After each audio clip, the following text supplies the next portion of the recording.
अभिवादन स्वीकार कीजिए ब्रजेश मिश्रा का और आप देखना शुरू कर चुके हैं द डिबेट। बहनों भाइयों, अब जब नगर निकाय के चुनाव संपन्न हो गए हैं, भारतीय जनता पार्टी ने नगर निगमों में सर्वश्रेष्ठ प्रदर्शन किया। नगर पालिका और पंचायत में उसे हार का भी सामना करना पड़ा।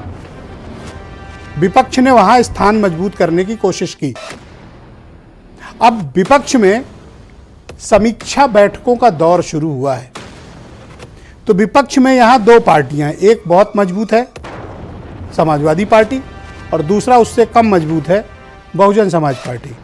आज इत्तेफाक से दोनों ने अपने अपने यहां रिव्यू मीटिंग लगाई थी कि वो हारे क्यों और 24 में बीजेपी का मुकाबला वो कैसे करेंगे। आज की परिचर्चा में हम ये समझेंगे, जानेंगे, एनालिसिस करेंगे कि 2024 में उत्तर प्रदेश की 80 सीटों पर यहां का अपोजिशन बीजेपी को क्या टक्कर दे पाएगा, बीजेपी के लिए क्या राह बिल्कुल आसान है,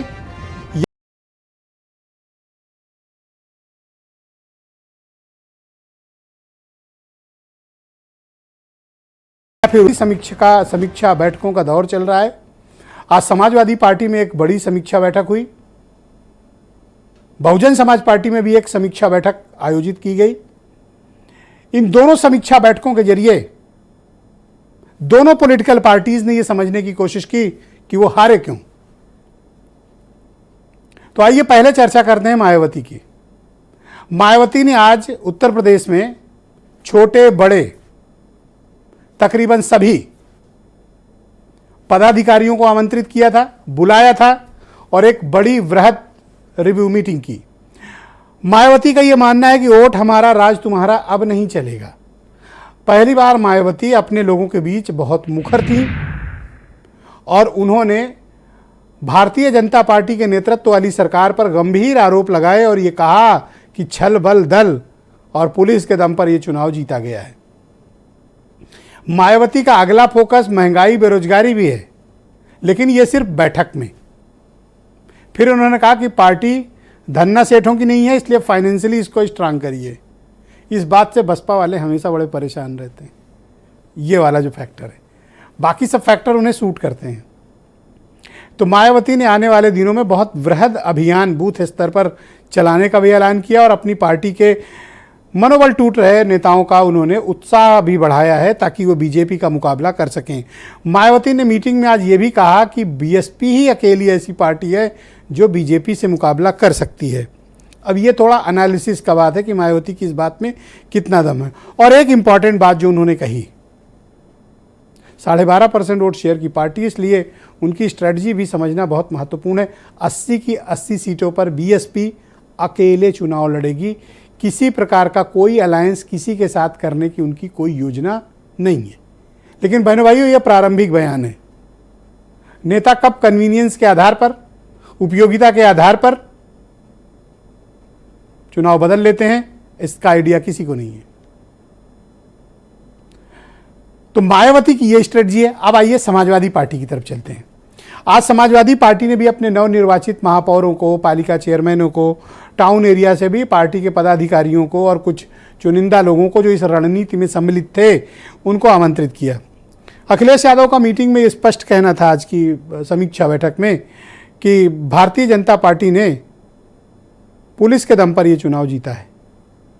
वैसे समाजवादी पार्टी हावी है। समाजवादी पार्टी बीजेपी का बहुत बड़ा मुकाबला की है, कड़ा मुकाबला की है, लेकिन बीजेपी ने पुलिस के दम पर बहुत जगहों पर परिणाम बदले हैं, ज्यादतियां की हैं, तमाम आरोप लगाए उन्होंने। लेकिन एक महत्वपूर्ण बात अखिलेश यादव ने कही, अलायंस किससे करेंगे इस पर वो खामोश हैं। अलायंस के विकल्प उनके पास खुले हुए हैं। जो जहां लड़ता हुआ दिखेगा उसके साथ वो आगे बढ़ेंगे। इस बयान के बहनों भाइयों बड़े मायने हैं। इस बयान का एक लार्जर पर्सपेक्टिव देखें तो कुछ और दल भी सम्मिलित हो सकते हैं। जैसे क्या कांग्रेस और सोशलिस्ट अलायंस यानी समाजवादी पार्टी मिलकर चुनाव लड़ सकती है? वैसे अभी तक, आज की डेट तक ऐसी कोई संभावना नहीं है, लेकिन राजनीति और क्रिकेट संभावनाओं का खेल है, तो कुछ भी हो सकता है, एनीथिंग। छोटे छोटे दल भी इकट्ठे हो सकते हैं। 2022 वाली तस्वीर भी उत्पन्न हो सकती है। और एक बात और उन्होंने कही, जैसे मायावती ने कही अपने लोगों को, कि 2024 की तैयारी में अभी से जुट जाइए। बीजेपी ढलान पर है और ये मुनासिब वक्त है कि बीजेपी को उत्तर प्रदेश से हटाया जाए। लेकिन क्या ये सिर्फ समीक्षा बैठक में इतनी बात कह देने मात्र से विपक्ष बीजेपी का मुकाबला कर पाएगा? शायद नहीं, क्योंकि बीजेपी उत्तर प्रदेश में बहुत माइटी पॉलिटिकल पावर है। 2014, 2017, 2019, 2022 पंचायत के चुनाव और उसके बाद नगर निकाय के चुनाव और कई बाई इलेक्शंस, बीजेपी निर्विवाद रूप से उत्तर प्रदेश में अपने जनाधार को मजबूत कर रही है, ताकतवर कर रही है, वोट प्रतिशत भी बढ़ा रही है, सीटों में भी इजाफा कर रही है। तो बीजेपी की स्ट्रेटजी से विपक्ष सिर्फ रिव्यू मीटिंग करके निपट पाएगा, ये कहना बहुत जल्दबाजी होगी। लेकिन यह भी बात महत्वपूर्ण है कि बीजेपी के लिए राह बहुत आसान भी नहीं है उत्तर प्रदेश में, क्योंकि पालिका और पंचायत यानी टाउन एरिया में भारतीय जनता पार्टी को 355 टाउन एरिया हारी है और 108 पालिका बीजेपी हार गई है। लेकिन बीजेपी के लिए हर्ष का विषय है 17 की 17 नगर निगम सीटें जीत लेना। ये उसकी खूबी है, यानी बड़े शहरों में उन्होंने पहले से अधिक अपने जनाधार को बढ़ाया है। ये टाउन एरिया और पालिका क्या होते हैं, इसमें कुछ अर्बन एरिया भी, रूरल एरिया भी सम्मिलित होता है और वोटिंग पैटर्न भी बहुत एग्रेसिव होता है। तो बीजेपी यहाँ पिछड़ी है, लेकिन बड़े शहरों में बीजेपी आगे बढ़ी है। लेकिन क्या ये सब मिलकर भी बीजेपी का मुकाबला कर पाएंगे? आज की हमारी परिचर्चा का मुख्य केंद्र बिंदु यही है। कुछ स्टेटमेंट सुने आप। हम सबको साथ लेकर चलने के संकल्प के साथ जनता के बीच में है और हमारी पार्टी वोट बैंक के रूप में किसी के साथ कोई भेदभाव नहीं करती। हमने किसी का तुष्टीकरण नहीं किया।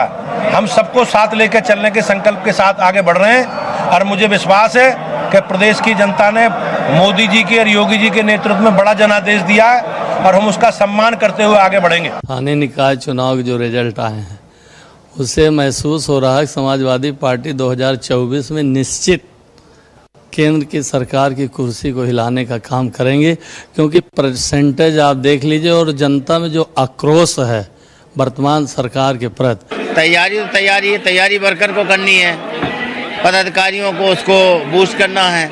तो इस काम के लिए 22 तारीख को हम समीक्षा के साथ साथ अपना तय करेंगे किस तरीके से हमें आने वाले चुनाव को लड़ना है, उसकी भी तैयारी करेंगे। मुद्दे रहे कि कैसे बहुजन समाज पार्टी को पुनः मजबूत किया जाए और आने वाले लोकसभा चुनाव के लिए हम लोग कैसे तैयारी करें, वो रणनीति बताई गई। तो बहनों भाइयों, आज की परिचर्चा को आगे बढ़ाते हैं। संजय चौधरी भारतीय जनता पार्टी के प्रवक्ता हैं। मनोज